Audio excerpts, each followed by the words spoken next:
Welcome back to middle education. जिस प्रकार से तुमने संस्कृत विषय में तबाही मचाया, ठीक उसी प्रकार से अब तुम्हारे सामने गणित का प्रश्न पत्र अवेलेबल है।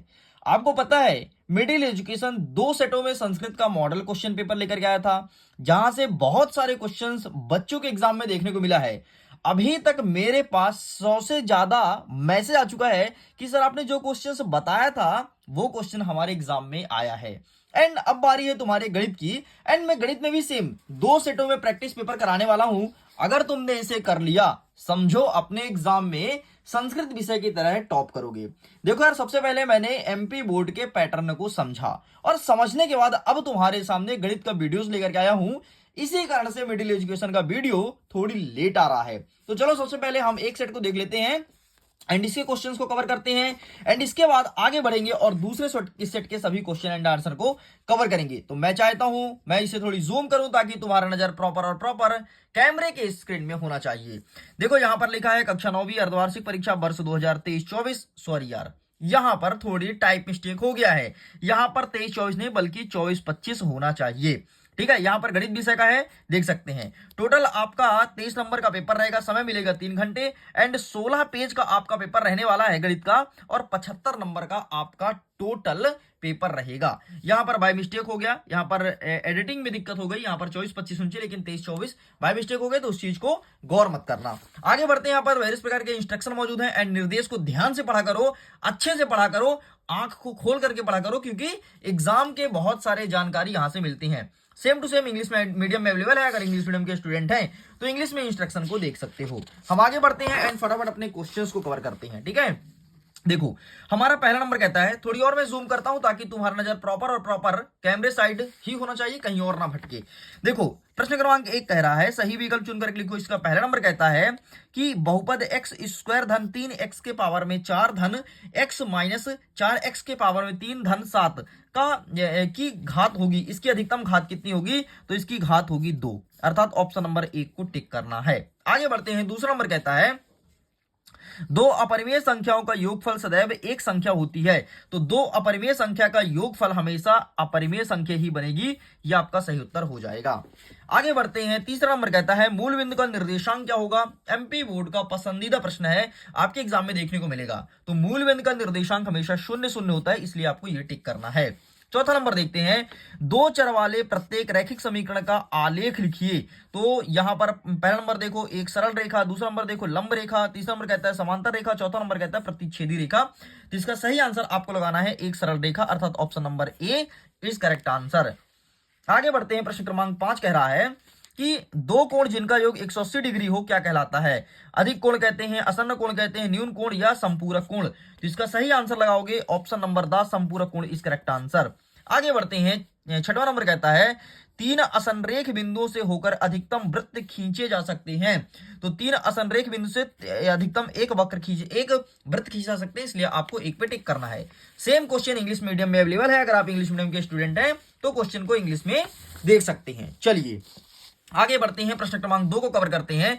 प्रश्न क्रमांक 2 कह रहा है कि समान भुजाओं वाले दो वर्ग डैश डैश होते हैं तो ये सर्वांगसम होते हैं। तो यहां पर आपको सर्वगांसम लिखना है। ठीक, ये लिख के कंप्लीट करना है।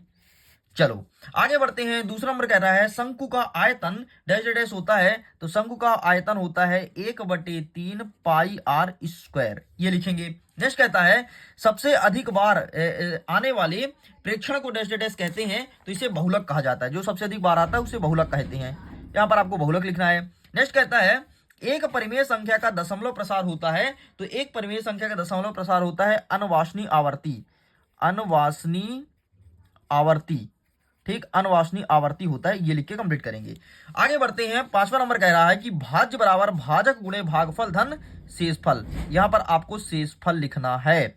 आगे बढ़ते हैं। नेक्स्ट कह रहा है 6वां नंबर, एक त्रिभुज के तीनों अंतःकोण का योग होता है। तो त्रिभुज के तीनों अंतःकोण का योग होगा 180 डिग्री। तो यहां पर आपको 180 डिग्री लिख देना है। आगे बढ़ते हैं। यही सब क्वेश्चन इंग्लिश में अवेलेबल है। अगर आप इंग्लिश मीडियम के स्टूडेंट हैं तो क्वेश्चंस को इंग्लिश में देख सकते हो। That's it. चलो आगे बढ़ते हैं। तीसरा नंबर कह रहा है कि सत्य सत्य लिखो। पहला नंबर कहता है कि एक अपरिमेय संख्या का दशमलव प्रसार या तो शांत होगा या तो अनवांछनीय आवर्ती होगा। तो क्या होगा, सही होगा गलत? तो यहां पर आपको सत्य कर देना है, ये आप ट्रू कर दोगे। दूसरा नंबर देखते हैं, एक बहुपद का शून्य सदैव शून्य होता है, बिल्कुल गलत है। नेक्स्ट कहता है बाई अक्ष पर स्थित किसी बिंदु की भुज हमेशा शून्य होती है, बिल्कुल सही है। नेक्स्ट कहता है कि रैखिक समीकरण का प्रत्येक हल रैखिक समीकरण के आलेख पर स्थित एक बिंदु होता है, बिल्कुल सही है। नेक्स्ट हमारा कह रहा है कि ऋज रेखीय कोण की माप 360 डिग्री होता है, नहीं, ऋज रेखीय कोण हमेशा 180 डिग्री का होता है। नेक्स्ट कह रहा है कि समद्विबाहु त्रिभुज के तीनों कोण बराबर होते हैं। समद्विबाहु बोला भाई, समान दो भुजा, तो तीनों कोण बराबर कभी नहीं होंगे, ठीक है। अगर तीनों कोण बराबर होंगे तो वो समद्विबाहु नहीं कहेगा, नाम से स्पष्ट है, समद्विबाहु मतलब समान दो भुजा। चलो इंग्लिश में क्वेश्चन अवेलेबल है, इंग्लिश मीडियम के विद्यार्थी तो इंग्लिश में देखो। आगे देखते हैं प्रश्न क्रमांक 4। चौथा नंबर कहता है कि सही जोड़ी मिलाओ, x square minus y square बराबर क्या होगा, ठीक। और दूसरा नंबर क्या कह रहा है आपका, एक्स क्यूब धन वाई क्यूब बराबर क्या होगा। तो आइए फटाफट इनका आंसर हम यहां से देखते हैं, ठीक। हाँ, एक्स स्क्वायर बराबर वाई स्क्वायर क्या हो जाएगा, तो ये पहले हो जाएगा, x plus y x minus y, ये हो जाएगा आपके पहले का उत्तर, ठीक है। आगे क्या कहता है कि 0 और बी स्थित होगा, तो ये बी वाला है, ये बाई अक्ष पर स्थित होगा, ठीक। अभी हम इसका आंसर छोड़ रहे हैं, अभी हम दूसरे का छोड़ रहे हैं, ठीक है। तो ये होगा हमारा बाई अक्ष पे, तो ये हो जाएगा हमारे दूसरे का। नेक्स्ट क्या कह रहा है कि 0 ए और 0 ये एक्स अक्ष में स्थित होगा, ये हो जाएगा आपके, सॉरी यार, ये हो जाएगा चौथे का, ठीक है। दूसरे का हमने छोड़ा है ना, तो ये हो जाएगा आपके तीसरे का, ठीक। दूसरा भी मैं स्किप किया हूं, ठीक है। आगे बढ़ते हैं। नेक्स्ट क्या कह रहा है कि 90 डिग्री से कम वाला कोण क्या कहलाएगा, तो 90 डिग्री से कम वाला कोण क्या कहलाता है, यहां पर देख लेता हूं, निम्न कोण, ठीक है। तो ये हो जाएगा आपके पछवे का, ठीक है, पछवे कहलाएगा ना, हाँ पछवे का हो जाएगा। नेक्स्ट कह रहा है कि वह चतुर्भुज जिसकी सभी भुजाएं बराबर होती है उसे कहते हैं समांतर चतुर्भुज, ये हो गया छठवे का। और जो दूसरा वाला बचा था, ये जो बचा ये हो जाएगा दूसरे का। लो भाई सब कुछ कंप्लीट कर दिया हूं, ठीक है।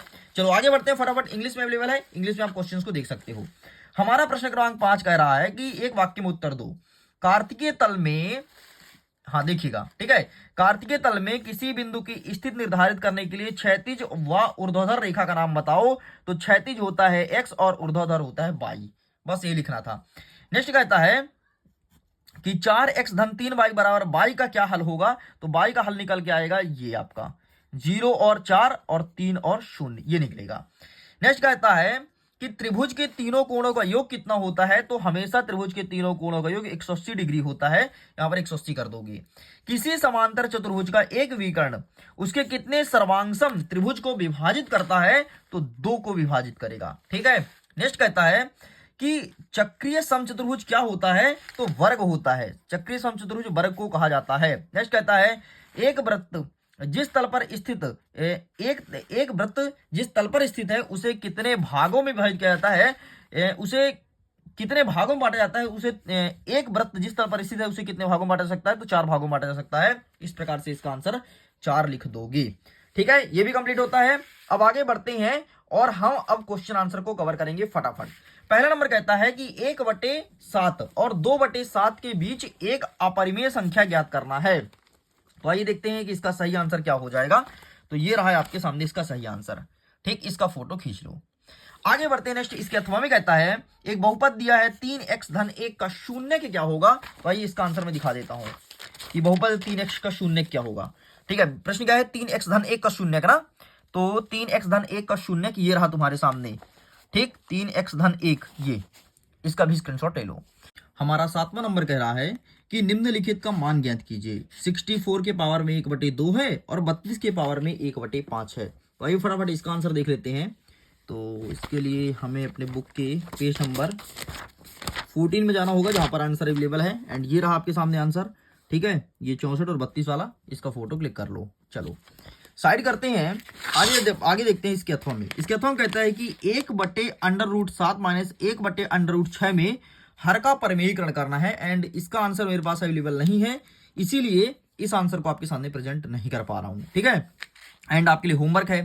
प्रश्न क्रमांक 8 देख लो कि px बराबर 10x minus 4x square minus 3, इसमें p का मान यदि 0 हो, p का मान 1 हो, p का मान -2 हो तो ज्ञात कीजिए। अब देखो तुम्हें करना क्या है, सिंपल सा, जहां जहां x लिखा है ना एक बार तुम 0 रखो, ठीक है। इन जगह जहां x लिखा है एक बार तुम 1 रखो, और जहां x लिखा है वहां पर एक बार तुम -2 रख दो और सॉल्व कर दो, तुम्हारा आंसर आ जाएगा। आगे बढ़ते हैं। नेक्स्ट कह रहा है गुणनखंड ज्ञात कीजिए। एंड अगेन मैं ये आपके लिए होमवर्क दे रहा हूं, प्लीज इसको अटेंड जरूर करना, ठीक है। मैं चाहूं तो आंसर दिखा सकता हूं, लेकिन ये आपके लिए होमवर्क है। आगे बढ़ते हैं। 9वां नंबर कहता है कि बिंदु दिया है 0 और 2, -1 और 0 किस अक्ष में स्थित होगा, ये हमें पहचानना है। तो आइए इसका आंसर फटाफट मैं आपको दिखा देता हूं। तो ये रहा आंसर। कौन कौन सा बिंदु दिया है, 0 और 2 ना, तो ये रहा, देख लो 10वें नंबर का उत्तर, स्क्रीनशॉट ले लो। आगे बढ़ते हैं। इसी के अथवा कहता है कि एक बिंदु दिया है 7 और 9 के अक्षों के मान क्या है। अक्षों के मान हमें पहचानना है कि 7 और 9 के अक्ष का मान क्या है। तो यहां पर आंसर अवेलेबल है 21 नंबर पे, इसका फोटो खींच लो। आगे बढ़ते हैं। नेक्स्ट कह रहा है 10वां नंबर। 10वां नंबर कह रहा है कि यहां पर हमें मान दिया है समीकरण का, समीकरण 3y-4 को 2 हल ज्ञात कीजिए, मतलब इसका 2 हल हमें निकालना है। तो आइए इसका आंसर देख लेते हैं। ये रहा है आपके सामने आंसर, इसका स्क्रीनशॉट ले लो, ठीक है। यही प्रश्न पूछा है ना 9वां नंबर, इसका स्क्रीनशॉट ले लो। 1 सेकंड थोड़ी मैं क्लियर करता हूं। ये रहा, चलो साइड करते हैं। नेक्स्ट कह रहा है इसी के अथवा में कि बिंदु दिया है यहां पर 2 और 14 से होकर जाने वाला एक समीकरण बताना है कि कौन सा समीकरण है। तो आइए इसका आंसर दिखा देते हैं। 2 और 14 का ये रहा, ठीक। तो आप इसका भी फोटो क्लिक कर लीजिए, क्लियर तो है ना।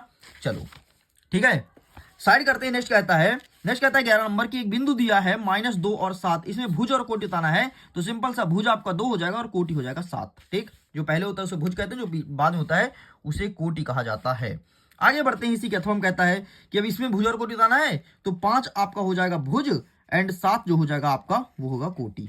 आगे देखते हैं। अथवा में कहता है कि 2x धन 3y का मान इतना दिया है 4.37, इसको ax धन by बराबर c के रूप में व्यक्त करना है। ये चीज पूछा गया है। तो आइए फटाफट इसका आंसर देख लेते हैं। तो इसके लिए हमें जाना पड़ेगा अपने बुक के पेज नंबर 31 में, ठीक। प्रश्न का पूछा है 2x वाला ना, तो ये रहा आपके सामने प्रश्न, ठीक है, ऊपर वाला 6वां वाला, ठीक। इसका फोटो खींच लो। चलो साइड करते हैं। नेक्स्ट देखते हैं 12 का अथवा क्या कहता है। 12 का अथवा कहता है कि k का मान ज्ञात कीजिए जब x का मान 2 हो, y का मान 1 हो, तो इस समीकरण में हल करना है। बहुत सरल इसका आंसर है। देखो क्या करना है, सिंपल से x का मान जो है और y का मान जो है इस समीकरण में रख दो, आपको k का मान निकल आएगा। यही आपको ज्ञात करना था। आगे बढ़ते हैं। 13 नंबर कह रहा है कि दी गई आकृति कोण PQR बराबर है PRQ के, तो सिद्ध करो PQS बराबर होगा PRT के। ये हमें ज्ञात करना है। तो आइए देख लेते हैं। तो ये रहा इसका सही आंसर, ठीक। 1 सेकंड, ये रहा, इसका फोटो खींच लो। चलो ठीक, आगे बढ़ते हैं। नेक्स्ट कहता है इसी अथवा में कि एक त्रिभुज दिया है ABC, इसमें कोण A का समद्विभाजक AD भुजा BC पर लंब है, तो दर्शाइए कि AB बराबर होगा AC के। ये प्रश्न पूछा गया है। तो इसका आंसर हम देख लेते हैं। ये रहा आपके सामने आंसर, ठीक। ये रहा आपका क्वेश्चन और ये रहा आगे का आंसर। इतना लिख के कंप्लीट करेंगे।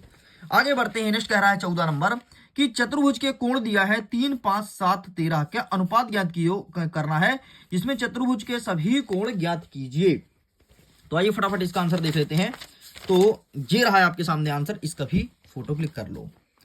चलो साइड करते हैं। हमारा नेक्स्ट क्वेश्चन कहता है अथवा में किसी चक्रीय चतुर्भुज में कोण A का मान 100 है, कोण B का मान 50 है, कोण D का मान 130 है, तो कोण C का मान ज्ञात करना है। चक्रीय चतुर्भुज में हमें ज्ञात करना है। तो इसका आंसर मैं आपके सामने दिखा देता हूं। ये रहा आपके सामने इसका आंसर, ठीक। ये रहा, इसका फोटो खींच लो। चलो साइड करते हैं। नेक्स्ट आगे बढ़ते हैं। 15 नंबर कहता है कि किसी त्रिभुज का आधार 16 सेंटीमीटर है और शीर्ष लंब मतलब ऊंचाई 8 सेंटीमीटर है, तो त्रिभुज का क्षेत्रफल निकालना है। तो आइए दिखा देते हैं इसका सही आंसर क्या हो जाएगा। तो ये रहा आपके सामने आंसर, ठीक। इसका भी फोटो खींच लीजिए। आगे बढ़ते हैं। नेक्स्ट कहता है इसी अथवा में कि 10 सेंटीमीटर त्रिज्या वाले एक अर्धगोले का कुल पृष्ठीय क्षेत्रफल ज्ञात कीजिए, जबकि पाई का मान 3.14 दिया हो। तो आओ फटाफट इसका आंसर देख लेते हैं। मैं एक से लेकर के और सारे प्रश्न का उत्तर बताऊंगा। अच्छा सुनो, एक मैं बिग अनाउंसमेंट करने वाला हूं, जरा इसको भी सुन लो, ठीक है। ये रहा प्रश्न और ये रहा उत्तर। अब सुनो, अगर तुमको इस पेपर का PDF डाउनलोड करना है क्वेश्चन विथ आंसर, तो तुम्हें सिंपल से क्या करना है, लिंक डिस्क्रिप्शन बॉक्स में है। पहले अगर 500 बच्चे PDF को डाउनलोड जल्दी से कर लेते हैं, उनको PDF डाउनलोड हो जाएगा। वरना जो पीछे 500 की बात करेंगे उनका नहीं होगा। तो अगर तुमको डाउनलोड करना है तो जल्दी जाओ और पीडीएफ का लिंक डिस्क्रिप्शन बॉक्स में है। 500 बच्चों के अंदर अगर तुम आओगे तो जल्दी से तुम्हारा सिंगल क्लिक में पीडीएफ डाउनलोड हो जाएगा विद सॉल्यूशन। और जैसे ही आपको पीडीएफ मिलेगा तो फिर आपको वीडियोस बार बार देखने की जरूरत नहीं पड़ेगी। 16 नंबर कहता है कि 14 सेंटीमीटर व्यास वाले गोले का पृष्ठीय क्षेत्रफल निकालो। तो आओ दिखाते हैं इसका भी आंसर। तो ये रहा है आपके सामने आंसर। क्या बोला है? 14 सेंटीमीटर वाले ना, ये रहा, स्क्रीनशॉट ले लो। आगे बढ़ते हैं। अथवा कहता है कि प्रथम 5 सम प्रकृत संख्याओं का माध्य ज्ञात करना है। ठीक है, प्रथम 5 सम प्रकृत संख्या का माध्य ज्ञात कीजिए। तो ये रहा इसका आंसर। ठीक, इसका भी फोटो खींच लो, ये रहा। चलो साइड करते हैं। नेक्स्ट कहता है 17 नंबर, कार्तिकीय तल एक्स अक्ष और वाई अक्ष द्वारा कितने भागों में विभाजित किया जाता है। तो ये रहा है आपके सामने आंसर। इसका भी स्क्रीनशॉट ले लीजिए। ठीक, ये रहा 6वां नंबर वाला ये। चलो आगे बढ़ते हैं। नेक्स्ट कह रहा है इसी के अथवा में कि बिंदु दिया है 3 और 5 और -5 और 4 में भुज और कोटि का मान लिखो। तो वही भुज आपका हो जाएगा 3 और भुज इसका हो जाएगा -5 और कोटि क्या होगा 5 और 4, ये हो जाएगा आपका कोटि। ठीक, बस ये लिख के कंप्लीट करना है। आगे बढ़ते हैं। नेक्स्ट कह रहा है प्रश्न क्रमांक 18 नंबर कहता है कि दर्शाइए कि यदि किसी चतुर्भुज के विकर्ण परस्पर समकोण पर समद्विभाजित करते हैं तो वह एक समचतुर्भुज है। ये चीज हमें ज्ञात करना है। तो आइए दिखाते हैं इसका सही आंसर। तो ये रहा इसका सही आंसर। ठीक है, बस इसका स्क्रीनशॉट ले लो, ये तुम्हें लिखना पड़ेगा। ठीक है, यहां तक लीजिए एंड आगे इसके आगे ये रहा। ठीक है, तो आप इसका स्क्रीनशॉट ले लो। चलो इतना लिख के कंप्लीट करना है। आगे बढ़ते हैं। नेक्स्ट कहता है इसी के अथवा में कि एक शंकु का कुल पृष्ठीय क्षेत्रफल ज्ञात कीजिए जिसकी तिर्यक ऊंचाई 21 मीटर और आधार का व्यास 24 मीटर हो। यह प्रश्न पूछा गया है। तो आइए देखते हैं फटाफट कि इसका सही उत्तर क्या हो जाएगा। तो ये रहा है आपके सामने आंसर। प्लीज आप इसका फोटो खींच लो। चलो आगे बढ़ते हैं। नेक्स्ट कह रहा है प्रश्न क्रमांक 19 नंबर कह रहा है कि किसी महीने में एक परिवार द्वारा विभिन्न मुद्दे पर किए किराए निम्नलिखित है। ठीक है, मद और यहाँ पर व्यय। तो ये देखो, भोजन पर 4000, शिक्षा पर 2500, कपड़े पर 1000, मकान किराए पर 3500, अन्य पर इतना और इतना है। ठीक है, तो मद तुम्हें दिया है, कुछ मत करो, मद को टोटल जोड़ दो, बस खत्म करो, जोड़ के आंसर लिख देना। ठीक है, आगे देखते हैं। अथवा कहता है कि तीन सिक्के को एक साथ 30 बार उछाला गया तो चित्त आने की प्रायिकता ज्ञात करो और इसमें आंकड़ों की बारंबारता की बंटन सारणी भी बनानी है। तो आइए देख लेते हैं इसका सही आंसर क्या हो जाएगा। तो इसका सही आंसर मिलेगा आपको यहां पर, इस प्रकार से डिजाइन करना है। तो इसका फोटो खींच लो। आगे बढ़ते हैं। नेक्स्ट कह रहा है प्रश्न क्रमांक 20वां नंबर कह रहा है कि दर्शाइए कि एक वर्ग के विकर्ण बराबर होते हैं और परस्पर समकोण पर समद्विभाजित करते हैं। यह प्रश्न पूछा गया है। तो आइए देख लेते हैं कि इसका सही आंसर क्या होगा। तो ये रहा आपके सामने इसका आंसर, ये रहा। ठीक, इसका भी फोटो खींच लीजिए। चलिए यहां तक कंप्लीट होता है। आगे बढ़ते हैं। तो बस इतना और लिखना है। चलो आगे बढ़ते हैं। नेक्स्ट कहता है कि 12.2 सेंटीमीटर त्रिज्या वाले गोले का आयतन ज्ञात करो। 11.2 सेंटीमीटर वाले। ठीक, तो आइए फटाफट इसका आंसर देख लेते हैं। तो ये आंसर अवेलेबल है, ये रहा है आपके सामने। ठीक, इतना लिख के कंप्लीट करना है। चलो आगे बढ़ते हैं। नेक्स्ट कह रहा प्रश्न क्रमांक 21, 27 by cube plus 125 Z cube का गुणनखंड ज्ञात करो। इसका गुणनखंड क्या हो जाएगा। तो ये रहा है आपके सामने आंसर। ठीक, इसका भी फटाफट मैं दिखा देता हूं कि सही उत्तर क्या हो जाएगा। तो 1 सेकंड जस्ट वेट। हाँ, ये प्रश्न पूछा था, ये रहा आंसर, स्क्रीनशॉट ले लो। आगे बढ़ते हैं। नेक्स्ट इसी के अथवा में कहता है कि उस त्रिभुज का क्षेत्रफल ज्ञात कीजिए जिसकी दो भुजाएं 18 और 10 सेंटीमीटर हो और परिमाप इसका 42 सेंटीमीटर हो। तो हमें उसमें त्रिभुज का क्षेत्रफल फाइंड करना है। तो प्रश्न क्रमांक 21 का है। तो आइए इसका आंसर देख लेते हैं। ये रहा आपके सामने, ये रहा, लीजिए स्क्रीनशॉट। ठीक, ये प्रश्न पूछा गया है, पूरा स्क्रीनशॉट ले लो आंसर का। चलो आगे बढ़ते हैं। प्रश्न क्रमांक हमारा 22 क्या कह रहा है। 22वां नंबर कह रहा है कि सिद्ध कीजिए कि दिए हुए रेखाखंड पर समबाहु त्रिभुज की रचना की जा सकती है। ये हमें प्रूफ करना है कि भाई रचना होगा कि नहीं होगा। ठीक है, तो आइए इसका आंसर मैं दिखा देता हूं आपको। तो ये रहा है आपके सामने आंसर।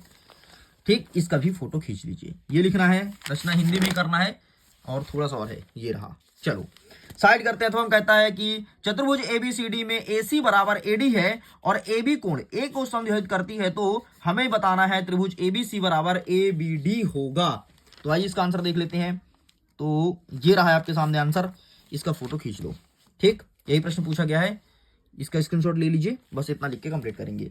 आगे बढ़ते हैं। 23वां नंबर कह रहा है सिद्ध करो कि 3 असंरेख बिंदुओं से होकर होकर एक और केवल एक वृत्त खींची जा सकती है। ये चीज हमें ज्ञात करना है। तो आइए देख लेते हैं कि इसका सही आंसर क्या होगा। तो ये रहा भाई साहब आपके सामने आंसर। सिद्ध करो कि 3 असंरेख बिंदु, ठीक है, ये और ये पूरा चित्र बनाना है, ये पूरा लिख के यहां तक कंप्लीट करेंगे। आगे बढ़ते हैं। नेक्स्ट कह रहा है इसके अथवा में कि एक त्रिभुज की भुजाओं का अनुपात 12, 17 और 25 है, इसका परिमाप ना 540 है, तो त्रिभुज का क्षेत्रफल हमें ज्ञात करना है। तो आइए त्रिभुज का क्षेत्रफल बता देता हूं कैसे ज्ञात करेंगे। एंड ये है आपका लास्ट क्वेश्चन। ठीक, तो ये रहा एंड ये आगे का रहा। पूरा पूरा सोल्यूशन दिया गया है। ओके, इस प्रकार से सब कुछ कंप्लीट होता है। लीजिए स्टूडेंट, आपके सामने गणित का एक सेट टोटल होगा कंप्लीट। एक सेट और बाकी है, उसके भी क्वेश्चंस को सारे देख लीजिएगा, फिर आपकी बेहतरीन तैयारी हो जाएगी। वीडियो करता हूं एग्जाम के लिए। All the best, bye bye.